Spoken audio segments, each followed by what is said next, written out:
গণমানুষের অধিকার, ন্যায় বিচার ও গণতান্ত্রিক আকাঙ্ক্ষার গুরুত্বপূর্ণ অধ্যায়ের সাক্ষী জুলাই, এমন মন্তব্য করেছেন সাবেক অন্তর্বর্তী সরকারের প্রধান উপদেষ্টা অধ্যাপক ডক্টর মোহাম্মদ ইউনূস।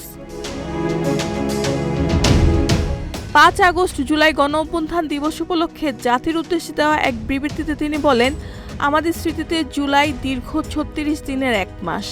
জুলাইয়ে আমরা আবারও স্মরণ করি কি ভীষণ শক্তি নিয়ে এ জাতি অন্যায়ের বিরুদ্ধে ঐক্যবদ্ধ হয়েছিল। বিবৃতিতে ডক্টর ইউনূস জুলাই গণঅভ্যুত্থানে জীবন উৎসর্গকারী শহীদদের গভীর শ্রদ্ধায় স্মরণ করেন এবং আহত, দৃষ্টিশক্তি হারানো ও পঙ্গুত্ব বরণকারীদের প্রতি কৃতজ্ঞতা জানান। তিনি বলেন, জুলাই কোনো নির্দিষ্ট শ্রেণী বা গোষ্ঠীর নয়, এটি সর্বস্তরের মানুষের আন্দোলন। শিক্ষার্থী, শিক্ষক, অভিভাবক, সাংবাদিক, চিকিৎসক, শ্রমজীবী, রিকশা চালক, নারীসহ বিভিন্ন শ্রেণী পেশার মানুষ এই আন্দোলনে ভূমিকা রেখেছে।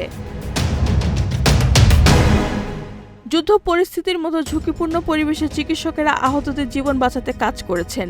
একই সঙ্গে বিশ্বের বিভিন্ন দেশে থাকা প্রবাসী বাংলাদেশিরাও আন্দোলনের প্রতি সমর্থন জানিয়েছেন। ডক্টর ইউনূস আরও বলেন, নারীদের সাহসিকতা ও শিক্ষার্থীদের নেতৃত্ব ভবিষ্যৎ প্রজন্মকে অনুপ্রাণিত করবে। জুলাইয়ের শিক্ষা হলো, দেশের মানুষ ঐক্যবদ্ধ হলে সবচেয়ে দুর্ভেদ্য কাঠামোকেও পরিবর্তন করা সম্ভব। রেহানা বেগম, প্রজন্ম 24।